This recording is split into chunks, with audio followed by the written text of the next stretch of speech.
Bismillahirrahmanirrahim. Assalamualaikum warahmatullahi wabarakatuh.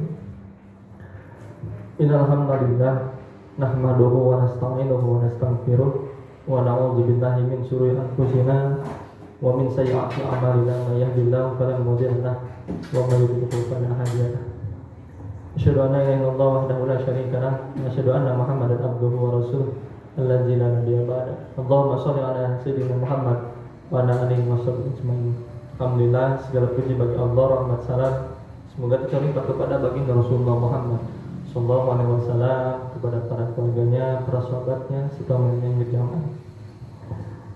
Alhamdulillah, anak-anakku sekalian, kita beranjak kepada hari kedua di pesantren Ramadan dan hari keempat dalam kita berada di bulan Ramadan, bulan yang suci ini. Untuk materi pada hari pesantren Ramadan yang kedua ini, Bapak insya Allah akan menjelaskan materi tentang keutamaan menuntut ilmu. Nah, materi ini sangat berkaitan sekali dengan kehidupan anak-anakku sekalian. Karena anak-anakku sekalian semuanya adalah para penuntut ilmu. Nah, maka ketika kita menuntut ilmu harus tahu dulu apa sih keutamaan dari menuntut ilmu, ya. Jangan sampai ada di benak anak-anakku sekalian bahwasanya menuntut ilmu itu hanyalah kita mengisi waktu luang saja, mengikuti perintah orang tua daripada tidak sekolah, kita dimarahi oleh orang tua, atau misalkan kita ingin sesuatu, misalkan halnya pekerjaan, itu sudah natural, itu tidak harus dihitung gitu. Jadi kalau hal-hal yang sifatnya duniawi tidak usah dilihat. Itu memang karena kita hidup di dunia, maka harus kita penuhi. Nah, ilmu ini salah satunya adalah kebutuhan utama dari manusia. Kenapa ilmu merupakan kebutuhan utama dari manusia? Karena dengan ilmu manusia akan dihantarkan kepada kehidupan yang lebih baik daripada sebelumnya. Dalam sabda Rasulullah SAW, thalabul ilmi faridatun ala kulli muslimin wal muslimat, yang artinya menuntut atau mencari ilmu itu adalah kewajiban bagi muslim laki-laki dan muslim perempuan. Nah, maka garis bawahi oleh anak-anakku semuanya bahwasanya hukum dari menuntut ilmu atau mencari ilmu adalah wajib. Wajib itu apa? Ketika kita dilakukan mendapatkan pahala, ketika kita tidak melakukannya kita akan mendapat dosa.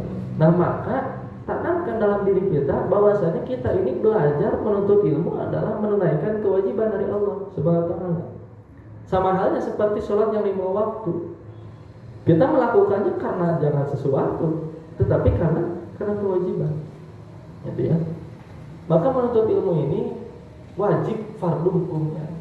Kalau anak-anakku semuanya tidak menuntut ilmu, maka dosa yang ada. Dan juga ilmu ini akan mempengaruhi kehidupan anak-anak semuanya. Kita akan melihat sejauh mana orang itu bisa hidup, sejauh mana orang itu bisa berpikir, sejauh mana orang itu bisa mengendalikan hidupnya, bisa mengatur hidupnya, itu tergantung dari ilmu yang ia miliki. Kita pisahkan dulu, ya, antara ilmu formal yaitu di sekolah dengan ilmu yang ada di lingkungan atau yang ada di sekitar anak-anakku semuanya. Ilmu itu bukan masalah di mana kita mencarinya. Kalau kita mempermasalahkan di mana kita mencarinya, maka kita akan membatasi. Ilmu itu tidak boleh atau tidak global. Nah, ilmu itu harus dicari dengan global. Jadi anak-anakku semuanya jangan mencari ilmu itu dari satu sisi saja, tapi lihatlah dari sisi-sisi yang lainnya. Nah, Bapak fokuskan mencari ilmu ini kepada ilmu agama, gitu ya. Contoh misalkan, ketika diajarkan di sekolah, kok A yang diajarkannya, tetapi ketika ada di lingkungan, yang A itu tidak seperti yang dijelaskan di sekolah, tapi di lingkungan adanya B. Nah, kenapa bisa seperti itu? Nah, itulah fungsinya ilmu. Ya, maka kita harus global dalam mencari ilmu itu, tidak dalam satu sisi. Nah, kemudian keutamaan dalam mencari ilmu juga yaitu adalah membuat kita derajatnya tinggi, ya, atau memiliki kemuliaan, gitu. Nah, dalam sabda Nabi, al ulama'u warasatul anbiya, bahwasanya ulama itu jangan diartikan sebagai hanya dibatasi dengan sebutan kiai, ya, ajengan atau apapun. Tapi ulama di sini kita secara akademisi saja, bahwasanya ulama di sini adalah orang yang mempunyai ilmu. Nah, orang yang mempunyai ilmu warasatul anbiya, bahwasanya adalah pewaris para nabi. Nah, jangan dikira bahwasanya nabi-nabi itu hanya mewariskan ilmu agama saja. Tidak.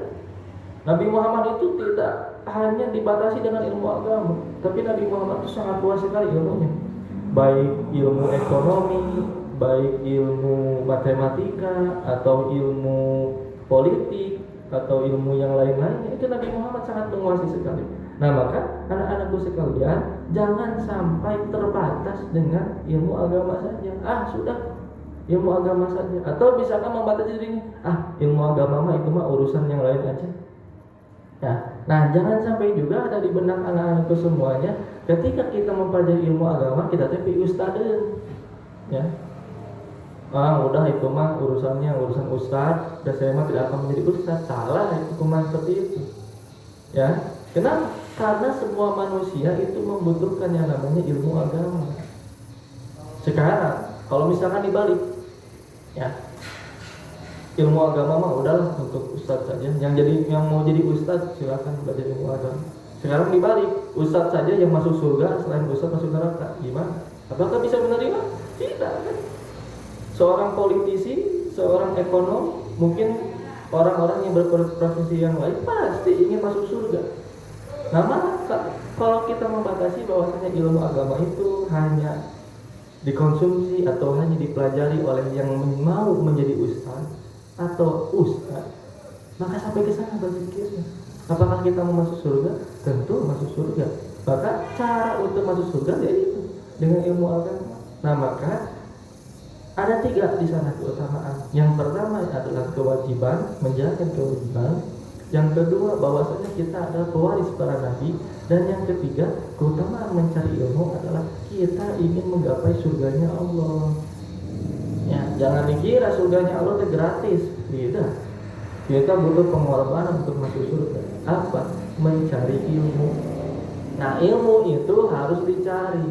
Jangan sampai kita menunggu, biarlah nanti kalau udah waktunya jalan untuk ilmu. Tapi kalau belum waktunya tidak boleh seperti itu.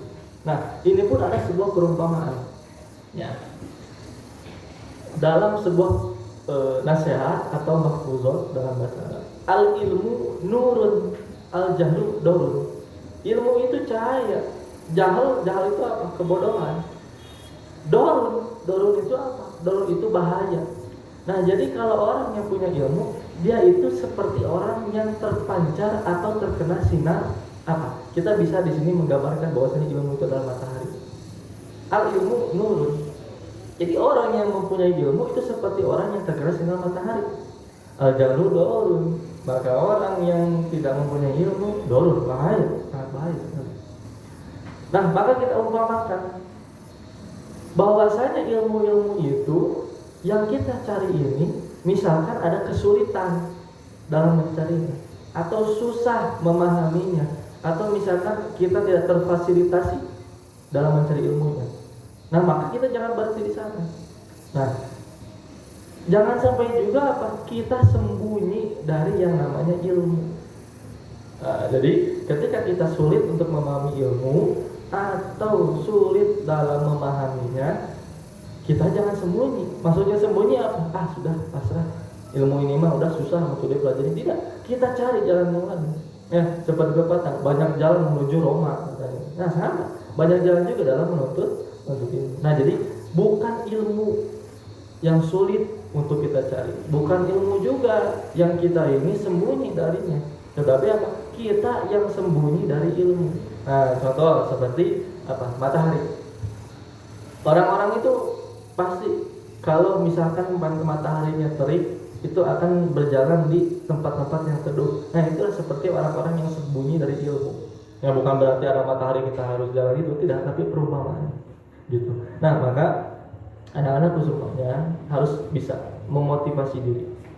Kurang apa lagi ya guru-guru memotivasi kita. Nah, sebenarnya motivasi itu muncul dari orang lain bukan sebagai untuk memunculkan dari diri kita, tetapi apa? Itu sebagai stimulus agar motivasi dari diri kita sendiri itu muncul. Nah, maka anak-anakku sekalian harus bisa ya, termotivasi untuk menuntut ilmu. Karena apa tadi yang disebutkan keutamaan-keutamaannya dalam menuntut ilmu, kita menjalankan kewajiban dan mendapatkan pahala, kita sebagai pewaris Nabi, kita menjadi memiliki derajat yang mulia, dan apa? Kita pasti ingin menggapai surganya Allah. Nah, maka anak-anakku sekalian, walaupun di tengah kondisi pandemi seperti ini, tidak mengurangi semangat kita dalam menuntut ilmu. Karena apa? Ilmu itu bukan untuk orang lain, tapi untuk diri kita sendiri. Maka jangan sampai kita berhenti karena pandemi, udah malas mencari ilmu. Tidak.